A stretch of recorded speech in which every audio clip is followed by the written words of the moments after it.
Valley Mole. Hi, I'm David Smith and this is Valley Mole, the show that digs in and around Silicon Valley, searching for insights into technology news stories, the patent wars, and the business of startups. Forbes reports today that the Groupon IPO has made Andrew Mason and Brad Keywell into billionaires. Andrew Mason is the founder of Groupon, and the question is, what happens to the founders' shares? When do they cash out following an IPO like the one we've just seen with Groupon? Is their wealth paper money or is it real cash? How can they convert that paper money, imaginary value, into real cash in their pocket? Well, the good news is that now that the shares are registered, they're available to be sold to public investors. They're not subject to the tight controls that exist for shares in startup companies that have not been registered and been through the IPO process. The other good news is that the liquidations, preferences and other preferences that were held by venture investors and other shareholders pre-IPO have disappeared. Essentially, their preference shares were traded for common stock as part of the IPO process. So for the founders, the line between them and liquidity is much shorter. They're not standing in line behind the preferred stockholders, waiting for the preferred stockholders to take out their shares of the company before they can sell out themselves. Now, the bad news is that they are locked out from selling their shares for a period of time. We're going to talk about that. When they do sell their shares, selling can trigger a sell-off in the market, and it's highly monitored in the marketplace. And thirdly, insider selling by company insiders is strictly controlled. Let's look at these. Now, the first one is the lockup.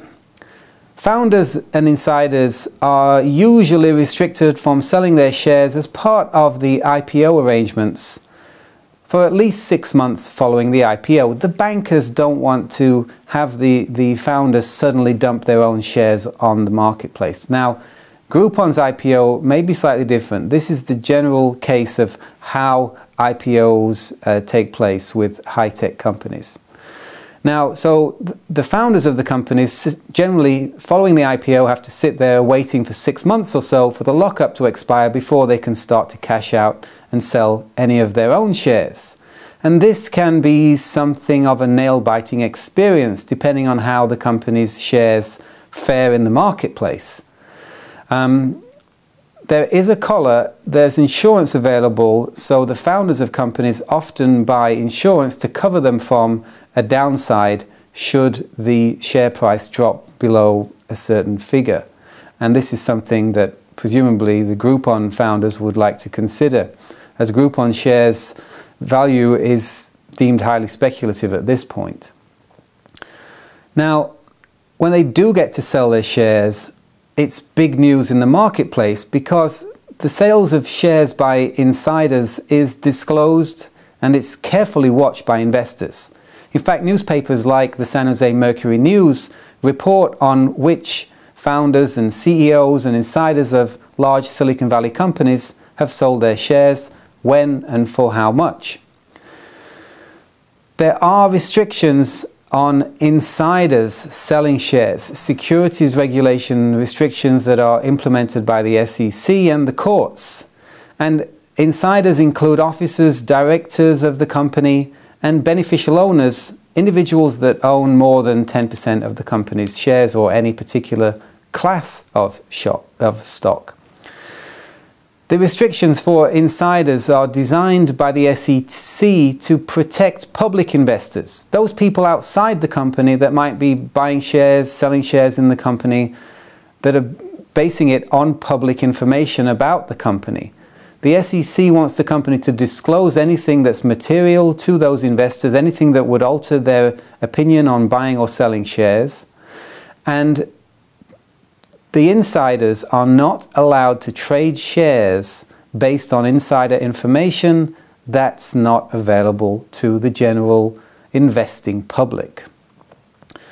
Now, If you are an insider, you may think, well, I can't trade shares myself. Maybe I can tip Uncle Frank and he can go and trade shares.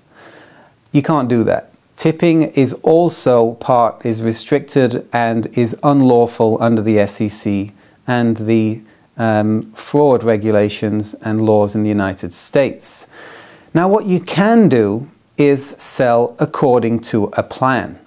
So if the founders of Groupon decided that they wanted to sell a few percent of their shares each quarter according to a regular plan, and they stuck to the plan, no one can really claim that that trading was based on insider information at the time, because the trading, the selling of the shares, was according to a pre-agreed plan. So these plans are carved out and they are allowed. That's one way that the company insiders and founders can sell their shares following the IPO, but it's a drip, drip, drip process. Now, you may remember that a few months ago, Google offered several $1 billion to acquire Groupon, and that bid was rejected. Now, looking at the two options, M&A, acquisition by Google, or the IPO, the founders of Groupon have a higher share price now, subject to the IPO. The share price is at least double what was offered by Google. And those liquidation preferences that they were standing behind that were held by the shareholders, the venture capital investors, have disappeared. So that's all good news and supports the decision to IPO. But on the other side, when large companies like Google acquire companies, often they'll pay cash, and they will pay the cash up front.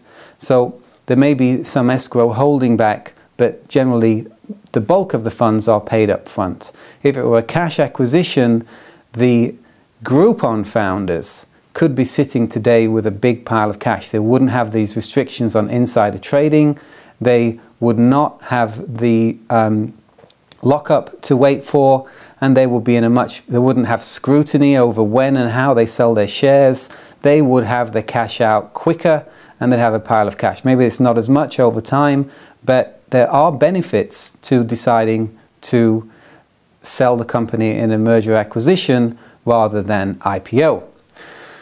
So, post-IPO, the wealth of the founders is still pretty much paper money. Yes, you can buy insurance to cover the downside. So I'm sure the founders of Groupon are going to be set for life, but they don't have the cash in their pocket. The company has to deliver results over the next 6 months, or as long as the lockup period continues for. They have to wait for that lockup to end, and then they can sell slowly over time. Again, looking back, they may have decided that selling out to Google and taking a huge pile of cash today would be a better option. We'll see how the Groupon shares fare over the coming months. We'd like to thank the sponsors of Valley Mole. Tynex, the full-service patent broker operating the world's largest patent and technology trading exchange. Silicon Valley Business School, offering unique educational programs and materials to students and teachers of entrepreneurship and technology commercialization. And ValueMyPatent.com, the only place to go for rapid, realistic patent appraisals.